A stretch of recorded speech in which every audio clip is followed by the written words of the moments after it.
Sur l'orientation de la recherche, nécessairement les priorités déterminées par les organismes subventionnaires, Oui, ça joue un rôle parce que tu sais, tu veux de l'argent, puis tu vas t'adapter, tu vas prendre le vocabulaire, tu vas essayer d'y aller exact. dans les angles, tu sais, mais si Tu jamais tu vas décides d'y aller, t'organiser ouais, pour que ça pour fitte. fitter dans les grandes orientations et les grandes visées des organismes subventionnaires pour aller chercher cette subvention-là. Sinon, tu décides de faire de la recherche non subventionnée, puis à Exact. partir du moment où tu veux faire du terrain, c'est impossible. Ça devient plus difficile. Puis d'un autre côté, il y a un peu d'enflure Mhm. aussi sur les sommes d'argent qui sont nécessaires pour faire de la recherche.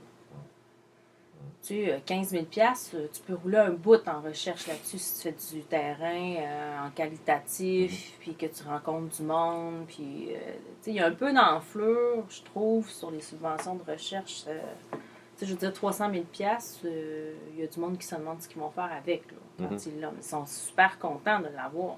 Mais, tu sais, peut-être qu'on pourrait réfléchir à d'autres façons de subventionner cette recherche-là pour que tout le monde ait sa niche, pour que tout le monde puisse faire de la recherche sur des thématiques qu'ils jugent essentielles. Puis, tu sais, la pertinence sociale, il n'y a pas un prof qui va faire, en tout cas, moi, j'en connais pas, des gens qui vont faire de la recherche puis qu'il n'y aura jamais personne qui va s'intéresser à consommer cette recherche-là.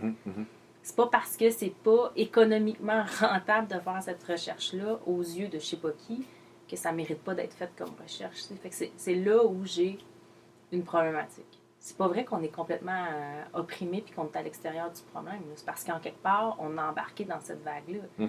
Pendant des années, ce qui était valorisé par les organismes subventionnaires, c'était des candidatures dans les revues classées, je sais pas combien d'étoiles.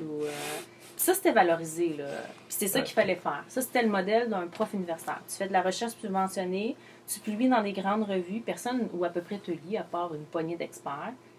Puis ça, si tu embarques dans ce moule-là, tu vas pouvoir aller te chercher d'autres recherches. D'autres subventions de recherche, pardon. Et là, on a créé des entrepreneurs de recherche qui ont publié dans les meilleures revues, puis qui ont pris le moule pour y arriver. Puis c'est souvent des bonnes recherches qui sont faites, là. Bon, je dis pas le contraire. Mais tout autre modèle alternatif n'a jamais été prisé dans les dernières années. Puis moi, je suis vraiment rentrée dans cette mouvance-là, là, où est-ce que tout a été mis dans la publication d'articles scientifiques, peu ou pas vraiment d'intérêt sur la façon dont tu vas diffuser tes résultats dans la pratique ou dans la communauté, ou etc. Il n'y avait pas cette conscience-là ou cette importance-là accordée à ce rôle-là du professeur. Fait que si tu n'étais pas dans le premier modèle, parce que moi, je me considère pas comme une entrepreneur de recherche. Moi, faire une demande de subvention, honnêtement, ça m'emmerde. Je trouve que ça me bouffe du temps. Je trouve que c'est souvent un exercice qui est, un, difficile, deux, ça dépend du jury sur lequel tu vas tomber, trois, c'est souvent des gens qui ont pas nécessairement une connaissance fine de ton milieu, de ton domaine qui va évaluer. Fait que je trouve que c'est un exercice qui est souvent... moi, honnêtement, cette partie-là de mon job m'emmerde au plus haut point. Parce que je trouve pas ça normal d'être obligé de participer à des concours puis de demander de l'argent pour pouvoir exercer mon métier. Je trouve qu'on est... cette pression-là qu'on nous met à être des entrepreneurs de recherche, puis ça, c'est un mot qui me fait friser le poil ses bras, là. Je suis pas prof universitaire pour être entrepreneur. Si j'avais voulu être entrepreneur, je serais devenue entrepreneur. Je me serais partie ma boîte puis je l'aurais fait tourner. Mais c'est pas ça que j'avais le goût de faire. Puis ma définition de l'utilité d'un prof universitaire, c'est loin d'être utile pour des raisons marchandes ou utile sur le marché. Le rôle d'un prof universitaire, c'est de faire réfléchir le monde, puis de créer un esprit critique, puis de semer, de nourrir le débat public, pas nécessairement d'être un acteur participant au débat, mais au moins le nourrir.